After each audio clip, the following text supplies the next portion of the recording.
Mateus 24, versículo 3, diz assim: No Monte das Oliveiras achava-se Jesus assentado, quando se aproximaram dele os discípulos, e em particular lhe pediram: Dize-nos quando sucederão estas coisas, e que sinal haverá da tua vinda e da consumação do século. Nós sabemos muito bem que Jesus vai desenrolar agora toda uma ação que envolve o conceito da revelação da igreja como um instrumento, e depois também a volta de Jesus na sua vinda buscar a sua igreja. Versículo 4 diz: E ele lhes respondeu: Vede que ninguém vos engane, porque muitos virão em meu nome, dizendo eu sou Cristo, e enganarão a muitos. E certamente ouvireis falar em guerras e rumores de guerras. Vede, não vos assusteis, porque é necessário assim acontecer, mas ainda não é o fim. Porquanto se levantará nação contra nação, reino contra reino, e haverá fomes e terremotos em vários lugares. Porém, tudo isso é o princípio das dores. Então sereis atribulados e vos matarão. Sereis odiados de todas as nações por causa do meu nome. Nesse tempo, muitos hão de se escandalizar, trair e odiar uns aos outros.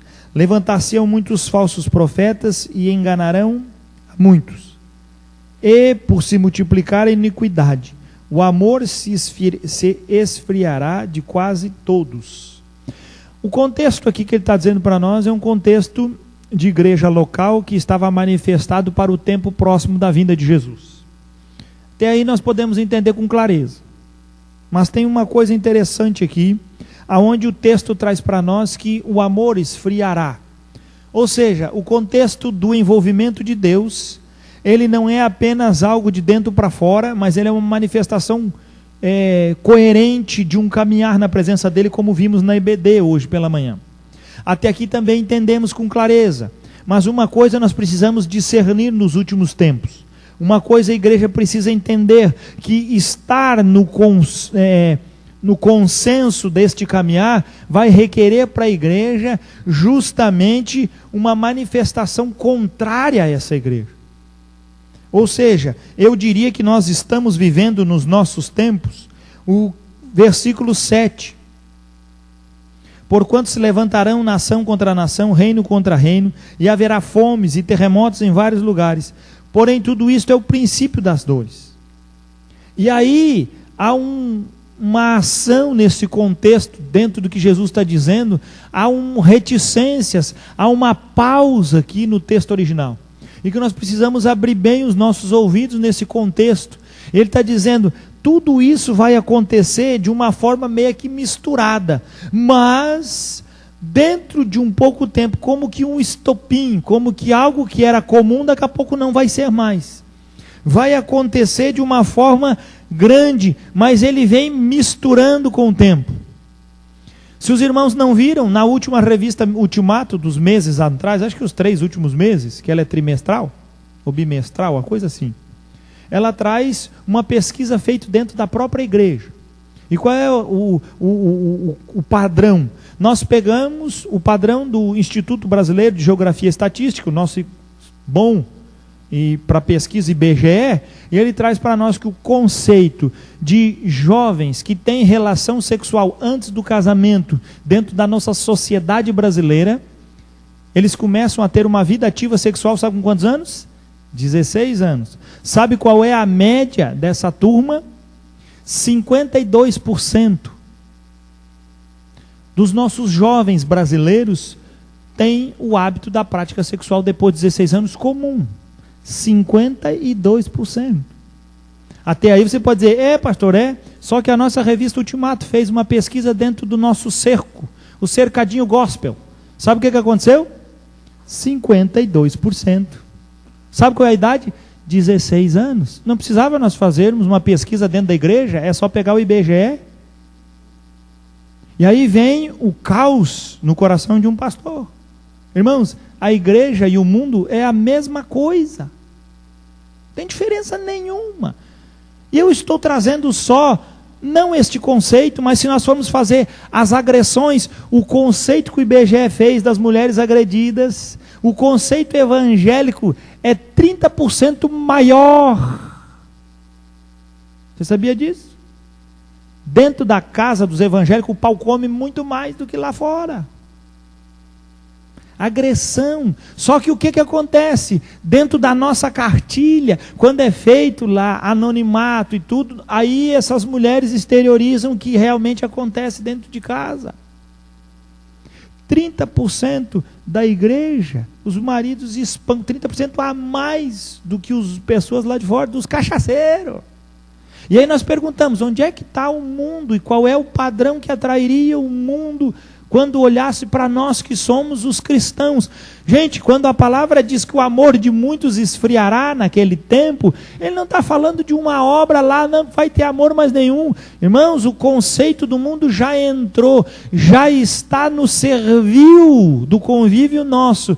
E isso está trazendo para nós, no ditame de hoje, um envolvimento com o mundo que está trazendo para nós um esfriamento espiritual violento. Nós estamos entrando na era da hibernação. Por que isso? É o texto que está dizendo lá, minha filha. Versículo 8. Porém, tudo isso é o princípio das dores. Então sereis atribulados e vos matarão. Sereis odiados de todas as nações por causa do meu nome. Nesse tempo, muitos hão de se escandalizar, trair e odiar uns aos outros. Levantar-se-ão nesse tempo, filhos. Muitos falsos profetas enganarão É quando o amor não tem mais o conceito de igreja, de santidade. Quando a igreja não sabe mais o que é vivenciar uma santidade que verdadeiramente seja o que provoque no mundo o desejo de ser um cristão. Mas quando ele olha para a igreja e vê a igreja no mesmo nível que eles, que desejo eles vão ter de se envolver? E ainda essa igreja contaminada com falsos profetas e a enganação.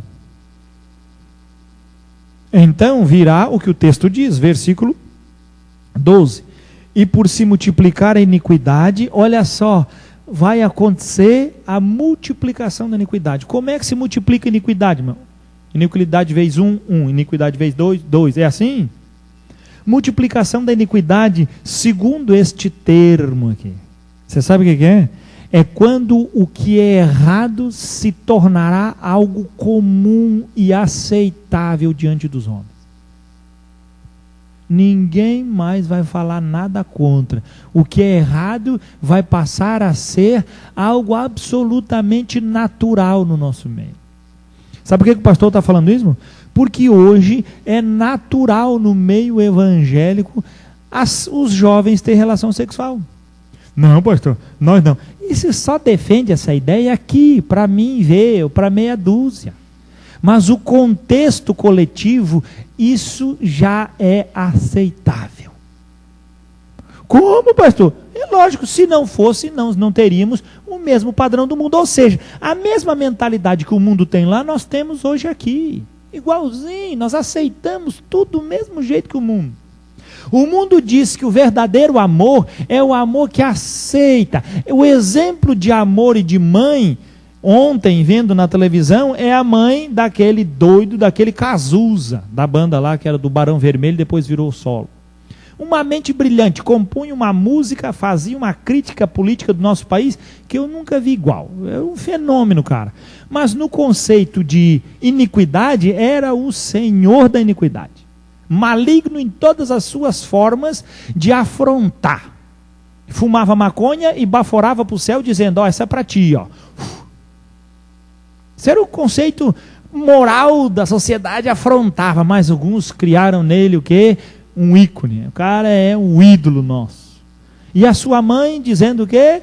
Que ela aceitou tudo que aquele filho fez. O filho se prostituiu, virou uma marica, morreu aidético, sem nenhum amigo e ninguém por perto, a não ser enfermeira na sua cabeceira, nem pai, nem mãe, não tinha ninguém. Estava ali em roda, mas não tinha ninguém que naquele momento de dor pudesse estar ali junto com ele. Abandonado de todos, e a única que estava ali, que era enfermeira, não era evangélica, que estava ali orando por ele, no tempo que ele estava morrendo. A loucura de Deus, estender a misericórdia o maior dos ingratos. E quem que duvida que esse doido varrido ainda vai estar no céu com a gente? Não posso afirmar e também não posso dizer que não, mas se Deus é gracioso para perdoar e a obra de Cristo serve para todos, para aquela porcaria também servia. Só que o que acontece? Qual é o conceito de mãe? Exemplo de mãe. Aceitou o filho do jeito que ele era. Esse é o conceito social. E quando se passava o documentário daquela mãe para as mulheres na rua, nós olhávamos mães chorando, dizendo, ela é realmente uma mãe de ouro, ela é realmente uma mãe fabulosa. Qual é o exemplo de mãe que se tem? Qual é o exemplo de vida comum que se tem? Alguém que totalmente nunca disse para o filho, não faça isso, porque se ela tivesse dado limite para o seu filho, ele estaria vivo até hoje. Seria um homem de extrema relevância na nossa sociedade. Ninguém está criticando, não. Eu acho que o Casulo foi uma perda grandíssima para nós. Mas imagina aquele homem com aquela cabeça extraordinária, fazendo coisas corretas, com um princípio extraordinário. Ele seria verdadeiramente um homem usado tremendamente por Deus na nossa época. Porque coragem ele tinha, coisa que nós não temos. Ousadia ele tinha, coisa que crente não tem. Ele era um homem destemido. E metia mesmo o dedo na ferida sem dó. Mas o conceito de uma mãe hoje é uma mãe passiva. Conceito de que eu tenho que aceitar o meu filhinho, a minha filhinha do jeito que ela é. Ela é uma machorra, mas eu vou aceitar. Ela é porca, não sabe lavar nem as carcinhas dela, mas tadinha da minha filha vai achar um homem de Deus para ela. Deus o livre, quem vai casar com esse traste? Uma mulher que não sabe fazer nada. E a mãe ainda estufa o peito e dizer que é minha princesinha. Isso é uma anta que você está criando dentro de casa. E quando ela chega lá na rua, pode ser que o teu dinheiro que você protege hoje não consiga alcançá-la lá. E aí, meu filho, quando a vaca for para o brejo, ela vai dizer, minha mãe nunca fez nada por mim. Ela não vai lembrar de mim nem de ninguém aqui, vai lembrar de você, que é pai e mãe. Porque o conceito se vai em cima de uma disciplina que se revela a condição de um reino de Deus. E o amor vai esfriar, porque a iniquidade já está dentro dos nossos lares, mas não vai chegar. Ela já está aí presente. Não, na minha casa não, pastor, eu oro com meus filhos e meu filho. Enquanto você ora com o teu filho, a cabeça do teu filho pode estar na mesma oração que você está fazendo para Deus, pensando um monte de besteira. E um monte de atrocidades de iniquidade. Por quê? Porque não se olha filho por estar junto, por estar ali perto de você. Porque eu nunca vi um filho desobediente perto do pai. É tudo santo, cara. Quando eu vou lá receber o boletim do João na escola, eu falo, professor, como é que ele é aí na sala? Porque em casa eu sei como é que ele é. E se eu viesse na escola, ele seria o melhor aluno se eu sentasse do lado dele. Faça a tarefa aí. Pronto, ele ia ser um exemplo de menino. Mas quando eu não estou perto, o Adão, aquele chamado velho homem, aí arregaça as manguinhas. E aí se acha o dono da cocada preta. E aí o que nós vamos fazer? Como é que nós vamos interagir com isso? Não se esqueça, mas é a conduta que faz, é o caminhar que revela para nós se possuímos iniquidade ou não. E dentro deste caminhar, a iniquidade se multiplica e o amor esfria. A iniquidade não vai se multiplicar, irmãos, agora vamos impor coisas aqui. Como o Supremo Tribunal Federal fez essa semana. Ele não impôs casamento gay. Eles tiraram esse termo. Casamento não se fala nisso. Porque arruma para a cabeça onde? Que a igreja católica, que os evangélicos. Então usaram o quê? União civil. Que aos nossos olhos o que é? Casamento de gay. Aí a mídia, no outro dia, no Diário Catarinense, bota bem grande, casamento gay. Os caras dizem que não é. O cara vai lá, não, de forma alguma, este tribunal vai dar, mas temos que dar os acessos aos menos desfavorecidos, nós precisamos fazer. Então, vamos usar da politicagem e tal. Aí um juiz no Rio Grande do Sul já disse que ele vai usar o termo casamento gay. Está aberta a lei. Aí nós o que fizemos? A iniquidade vem E nós, todo mundo, ficamos quietinho, porque a iniquidade fez com que o nosso coração não orasse contra isso, fez com que a nossa boca não proclamasse contra isso, fez com que nossa mente se sujeitasse a isso. Tem uma parte boa da lei? Claro que tem. Nenhuma instituição religiosa é obrigado por não ser casamento. Ninguém pode me obrigar. O que aqueles devassos queriam, lá na PL 22, lá que tem mais, que se um daqueles quisesse casar, e chegava aqui, o pastor, eu quero que tu me case. Não vou casar, vou te processar, porque você agora você é um homofóbico, você agora vai se lascar na justiça. É isso que eles queriam. Agora não, o STF disse, não, eles não podem, eles vão ter lá. O civil, os cartórios, a lei dos homens vai aceitá-los. Mas os religiosos, deixa lá, cada um segue o seu conceito. Não se misturamos nesse meio. Esse lado é bom. Limpou minhas costas, mas limpou também porco tempo. Porque se um atrevido desse chegar um dia na minha coisa e me obrigar a casar ele vai sair pelo menos com os 2 dentes frouxos. Tabefe na rosca do vidro é o mínimo que ele vai ganhar. Porque a ação do engano entra o quê? Sorrateiramente. A iniquidade, amado, presta atenção, iniquidade não aparece assim, pum, agora somos iníquos. A iniquidade, ela entra como uma brisa fresca, que vai trazendo, de certa forma, alívio aos oprimidos. E aí nós temos que entrar dentro do conceito de que o que está errado agora passa a ser de direito. Amado, nós não estamos muito diferentes. Toda a corte de Roma tinha os seus servos, e a prática do homossexualismo dentro de Roma era grande. Mas você sabe muito bem o que aconteceu com Roma. Quando uma sociedade toma por princípios condutas que são extremamente contrárias ao envolvimento da palavra de Deus e à sujeição da pureza e do amor, a palavra diz que é incrustada automaticamente no lugar do amor a iniquidade. Eu não quero falar para os outros que não vieram e nem quem não está aqui, eu quero falar para você. O seu coração continua tendo um nível de amor do qual você pode perceber a ação de Deus? Não? Então seu coração está enredado pela iniquidade. Porque a Bíblia diz, em Romanos capítulo 1, que a pessoa que fala, a pessoa que pratica obras malignas como homossexualismo e todas as outras coisas mais, e as pessoas que defendem, a Bíblia diz que são a mesma coisa. E nós sabemos bem um bom ditado popular que diz, quem cala, consente. Quando o nosso calar é imposto, sabe quem fechou a nossa boca? Não foi o amor e nem a tolerância, foi a iniquidade. O mundo diz que é com amor e tolerância que se ganha as causas. Mas nós estamos sendo engolidos pela iniquidade, estamos digeridos pela iniquidade. E os temas que eu trouxe, se você quiser, eu mostro para você, eu tenho a revista ali no escritório. E você vai ver. Isso que eu falei, que dentro do meio evangélico, os cristãos batem 30% mais nas mulheres. Essa questão de que os jovens nossos hoje e o mundo, se bobear na próxima do IBGE, nós já vamos passar eles, porque crente está sempre na frente, nós somos cabeça, nós somos cauda.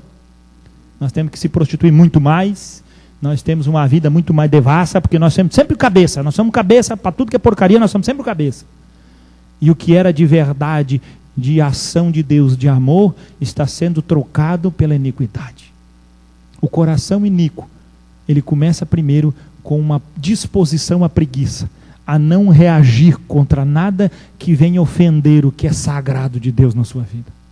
Jesus nunca pediu para eu defendê-lo, mas se eu ouvir alguém menosprezando meu Senhor, sempre vou defendê-lo. Não porque ele pediu, ele não me deu carta para isso, mas ninguém afronta o meu Senhor diante de mim e passa sossegadinho. Se está afrontando, é porque tem café no bule para escutar também. Se está disposto a ressaltar os seus pensamentos, é porque está disposto também a ouvir o que os outros têm para dar. Isso serve para mim, como serve para os outros também. Se tem liberdade de expressão, também tenho liberdade de expressão. Se vivo numa pátria livre para falar o que quiser e pregar o que quiser, assim vou fazer até os últimos dias da minha vida. E mesmo quando me tirarem o meu direito, podem me tirar, me cercear. Mas de forma alguma eu deixarei de pregar, porque não estou sujeito a leis de homens, mas estou sujeito à lei de Deus. A mesma que diz que não é para mim me sujeitar quando ela infringe essa palavra, é a mesma que diz que é para mim orar por esses líderes, por estes poderosos. E você já imaginou, irmãos? Nós temos hoje, dizem, 30 milhões de evangélicos no país.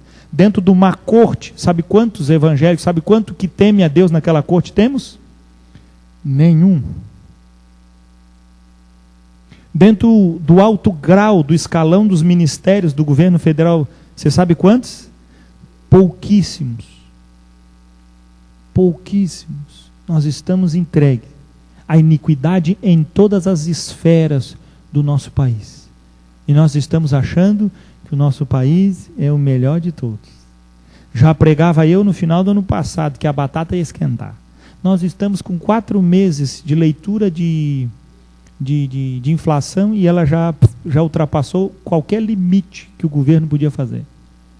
E aí o irmão Enos, bem lembrando hoje na oração, nós orando, vem a resposta do Guido Mantega.